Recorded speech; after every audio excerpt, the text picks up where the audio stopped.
Hello दोस्तों, कहानी की इस नई सीरीज में आप सभी का स्वागत है। आज की इस कहानी का नाम है कुचिसके ओन्ना। यह कहानी जापान की सच्ची घटना पर आधारित है। मत देना इसके सवालों का जवाब।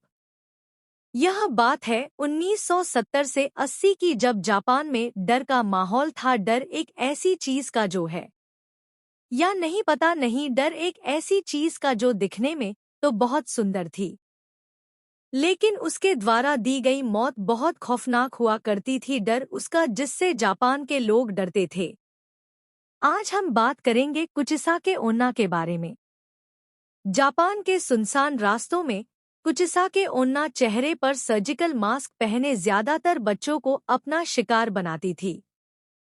उसका चेहरा सर्जिकल मास्क से ढका होता है और वह बच्चों के पास आकर उनसे पूछती है, क्या मैं सुंदर दिखाई देती हूँ? सुनने में यह सवाल एक मामूली सा सवाल लगता है, लेकिन इस सवाल का जवाब शायद सबसे मुश्किल हो सकता है, क्योंकि इस सवाल का जवाब आपकी जान ले भी सकता है और बचा भी सकता है।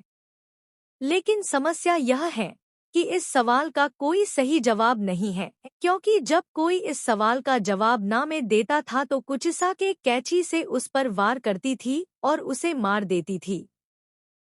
और अगर जवाब हाँ में दिया तो वो अपना सर्जिकल मास्क उतार देती थी और अपना डरावना और बेहद जख्मी चेहरा दिखा देती थी। उसका चेहरा दो हिस्सों में बटा होता था, मानो किसी ने उसके चेहरे को पूरी तरह चीर दिया हो, और फिर से वो अपना सवाल दोहराती थी, क्या मैं अब भी सुंदर दिखाई देती हूँ? कुचिसाके का डरावना चेहरा देखने के बाद अगर कोई उसके सवालों का जवाब ना में देता तो वो उसे मार देती, और जवाब हाँ होता तो भी कुचिसाके अपनी कैंची से जवाब देने वाले के चेहरे पर भी अपने जैसा खांव बना देती थी, जिससे लोगों की मौत हो जाती है।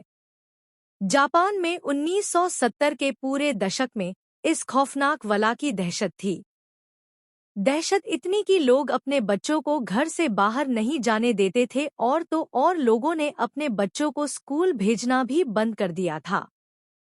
कुचिसाके के शिकार बने बच्चों और कुछ अन्य लोगों की खबरों से वहां के अखबार भरे रहते थे। ऐसे बहुत से लोग थे जिन्होंने यह दावा भी किया कि उन्होंने कुचिसाके ओन्ना नाम की इस आत्मा को देखा है। उन दिनों इस खतरनाक चलती फिरती मौत की दहशत इतनी ज्यादा बढ़ चुकी थी कि जापान सरकार को स्कूली छात्रों को पुलिस प्रोटेक्शन देनी पड़ी ताकि बच्चे बेखौफ स्कूल आ जा सके। लेकिन फिर भी कुचिसाके ओन्ना ने अनेकों बच्चों को अपना शिकार बनाया। लेकिन वो ऐसा क्यों करती थी? यह कहानी शुरू होती है जापान के इयान पीरियड के दौरान, लगभग 1200 से 800 साल पहले। जापान के छोटे से गांव में बहुत खूबसूरत औरत रहती थी, जिसे अपनी खूबसूरती पर बहुत नाज था। वह अपने पति के साथ रहा करती थी, जो कि एक समुराय था।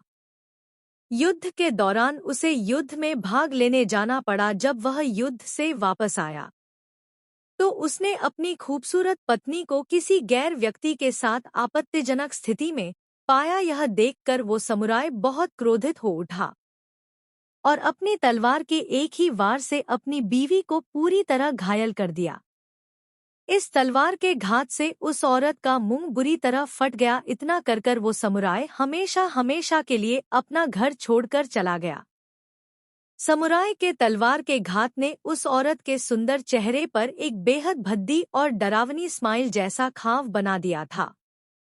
जब उस औरत ने अपने चेहरे का यह हाल देखा तब उसे यह महसूस हुआ, जिस खूबसूरती पर उसे नाज था वह चेहरा अब बेहद डरावना दिखाई देता है। वो खूबसूरत औरत मर गई और लोगों को लगा ये कहानी खत्म हो गई। लेकिन लगभग 800 साल बाद वो फिर से जाग गई और एक खतरनाक रहस्य बन गई, जिसे कहते हैं कुचिसाके ओन्ना। आज भी जापान के कई लोगों का मानना है कि कुचिसाके ओन्ना आज भी जापान की सुनसान गलियों में घूम रही है, अपने अगले शिकार की तलाश में। सच्ची घटनाओं पर आधारित कहानियाँ सुनने के लिए हमारे चैनल को सब्सक्राइब करें।